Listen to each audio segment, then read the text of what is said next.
அனைவருக்கும் வணக்கம். தமிழ்நாட்டிலே படித்து முடித்துவிட்டு இந்த நாட்டிற்கு சேவை செய்வதற்காக கோடிக்கணக்கான இளைஞர்கள் தகுதியோடு காத்து கொண்டிருக்கின்ற கவலை நம் எல்லோருக்கும் உண்டு. எல்லோரும் இந்நாட்டு மன்னர்கள் என்கிறது ஜனநாயக தத்துவம். அனைவரும் சமம் என்று சொல்லுகிறது நம்முடைய அனைத்து கொள்கைகளும் கோட்பாடுகளும் லட்சியங்களும். ஆனால் இன்றைக்கு இளைஞருடைய எதிர்காலம் கேள்விக்குறியாயிருக்கிறது. தகுதியுள்ள இளைஞர்கள் பின்னுக்கு தள்ளப்பட்டு மனத்தால் மதிப்பீடு செய்வது மறைந்து போய் பணத்தால் மதிப்பீடு செய்கிற கரிகாலம் இந்த காலம். இந்த கரிகாலத்திலே இளைஞர்களுடைய எதிர்காலம் என்ன ஆகும்? இளைஞருடைய நம்பிக்கை என்ன ஆகும்? இளைஞர்களுடைய வேலை வாய்ப்பு என்ன ஆகும்? வறுமை ஒழிப்பு என்னாகும்?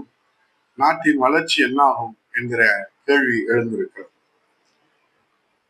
இன்றைக்கு நகராட்சி நிர்வாகத்துறை அமைச்சர் நேருவின் சகோதரர் கடந்த 12 ஆண்டுகளுக்கு முன்பு அரசு வங்கி ஒன்றில் பல கோடி ரூபாய் கடன் வாங்கி இருக்கிறார். அதை அடைக்க முடியாமல் காலம் தாழ்ந்த வங்கி அதிகாரிகள் காவல்துறைக்கு சொல்ல அது எப்படியோ அமலாக்கத்துறைக்கு எட்ட அவர்கள் எதையோ தேடி கடைசியில் தமிழ்நாடு தேர்வாணைய பணியாளர் துறையில் 888 கோடி ரூபாய் ஊழல் வெளிச்சத்திற்கு வந்திருக்கிறது. முறைகேடு வெளிச்சத்திற்கு வந்திருக்கிறது.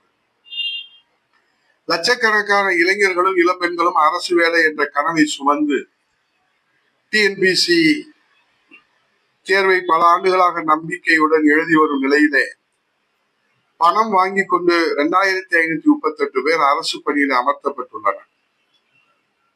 முதல்வரின் கவனத்திற்கு இது தெரியாமலா நடந்திருக்கும் என்கிற கேள்வி இளைஞர்கள் மத்தியிலே இருந்திருக்கிறார். கனவு காணுங்கள் என்று சொன்னார் அப்துல் கலாம். அந்த கனவுகளோடு பரீட்சை எழுதி காத்திருந்த இளைஞருடைய தலையில இடி விழுந்திருக்கிறது. ஆம், 2538 பேர்களில ஒரு நபருக்கு 25 லட்சம் ரூபாய் என்று கொடுக்க முன் வருபவர்களுக்கு தான் வேலை என்று புகார் எழுந்திருக்கிறது. ஊழலுக்கான ஆதாரங்களை காட்டி இவர்கள் மீது எஃப்ஐஆர் போடுங்கள் என்று அமலாக்கத்துறை சொன்னால் நாங்கள் என்ன தபால்காரர்களா என்று கேள்வி கேட்கிறது மாநில காவல்துறை. ஊழல் செய்வதும் ஊழல்வாதிகளை பாதுகாப்பதும் தான் இந்த அரசுடைய கடமையாக இன்றைக்கு 4.5 ஆண்டு காலம் நடவடிக்கைகள் மேற்கொள்ளப்பட்டு வருகிறது. பணம் கொடுத்து அரசு வேலையில் சேர்வோர் தங்கள் கொடுத்த பணத்தை திரும்ப எடுக்க வேண்டும் என்ற எண்ணத்தில் பொதுமக்களிடம் கையூட்டு பெறுவது நாம் நடைமுறையில பார்க்கின்றோம். இதனால் நாட்டில் லஞ்சம் அதிகரிக்கிறதை தவிர அரசு பணியினுடைய நேர்மை கேள்விக்குறியாகிறது. எனவே இன்றைக்கு எல்லோரும் இந்நாட்டு மன்னர்கள் சமதர்மம் என்று சொல்லுகிற நாம் மனத்தால் மதிப்பீடு செய்யாமல் பணத்தால் மதிப்பீடு செய்து வேலை வாய்ப்பு வழங்குவது வேதனையின் உச்சமாக இன்றைக்கு இளைஞர்கள் மத்தியிலே இருக்கிறது. இளைஞர்களுக்கு அரசியலிலே போட்டியிடுவதற்கு வாய்ப்பு கொடுக்கப்படும் என்று துணை முதலமைச்சர் மாண்புமிகு உதயநிதி அவர்கள் சொல்லுகிறார். நீங்கள் அரசியல் களத்திலே இளைஞர்களுக்கு போட்டியிடுவதற்கு வாய்ப்பு கொடுப்பது ஒரு புறத்திலே இருக்கட்டும்.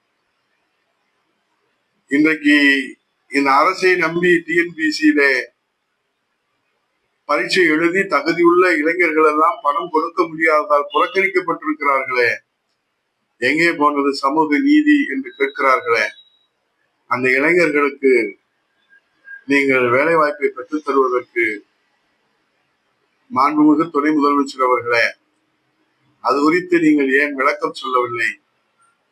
அல்லது உங்கள் தந்தை மாண்புமிகு முதலமைச்சர் அவர்கள் ஏன் அது குறித்து விளக்கம் சொல்லவில்லை? துறை சார்ந்திருக்கிற அமைச்சர் நான் எந்த தவறும் செய்யவில்லை என்று விசாரணையிலே நான் பார்த்துக் கொள்கிறேன் என்று சொல்லுகிறார். ஆகவே எங்கே போகிறது இளைஞர்களின் எதிர்காலம் என்ற கேள்விக்கு நிச்சயமாக 2026 சட்டமன்ற தேர்தல் இளைய சமுதாயமே, மாணவ சமுதாயமே, உங்கள் நம்பிக்கைக்கு உங்கள் எதிர்காலத்திற்கு உத்தரவாதம் இல்லாத இந்த அரசு இப்போதே 1 கோடி பேர்கள் தகுதியுள்ள இளைஞர்கள் பட்டப்படிப்பு படித்துவிட்டு வேலை வாய்ப்பு அலுவலகத்திலே பதிவு செய்து காத்திருக்கிறார்களே, அவர்களுடைய கவலைகள் எல்லாம் இந்த அரசு நம்முடைய எதிர்காலத்தை கேள்விக்குறி ஆகியிருக்கிறதே, இதற்கு தண்டனை தர வேண்டாமா, இதற்கு பாடம் புகட்ட வேண்டாமா, இதற்கு நாம் விழிப்புணர்வோடு செயல்பட வேண்டாமா என்ற கேள்வி எழுந்திருக்கிறது. ஆகவே இளைய சமுதாயமே, நீங்கள் விழிப்புணர்வு கொள்ளுங்கள். இந்த அரசை நீங்கள் வீட்டுக்கு அனுப்பினால்தான் நீங்கள் நாட்டிற்கு சேவை செய்கிற வாய்ப்பு உங்கள் வீடு தேடி வரும் என்பதை இந்த நேரத்திலே நான் பணிவோடு சொல்லி, புரட்சி தமிழர் ஐயா எடப்பாடியார் ஆல் பாஸ் முதலமைச்சர் என்று அன்போடு அழைக்கிற மாணவ சமுதாயமே, இளைய சமுதாயமே, உங்கள் நம்பிக்கைக்காக உழைத்துக் கொண்டிருக்கின்ற நம்பிக்கை நாயகர், நலத்திட்ட நாயகர், உங்கள் நம்பிக்கைக்குரியவர் புரட்சி தமிழர் ஐயா எடப்பாடியாருடைய தலைமையிலே மீண்டும் மக்களாட்சி மலருகிற போது எல்லோரும் இந்நாட்டு மன்னர்கள் என்கிற தத்துவம் நிலைநிறுத்தப்படும் என்று சொல்லி விடைபெறுகிறேன். நன்றி, வணக்கம்.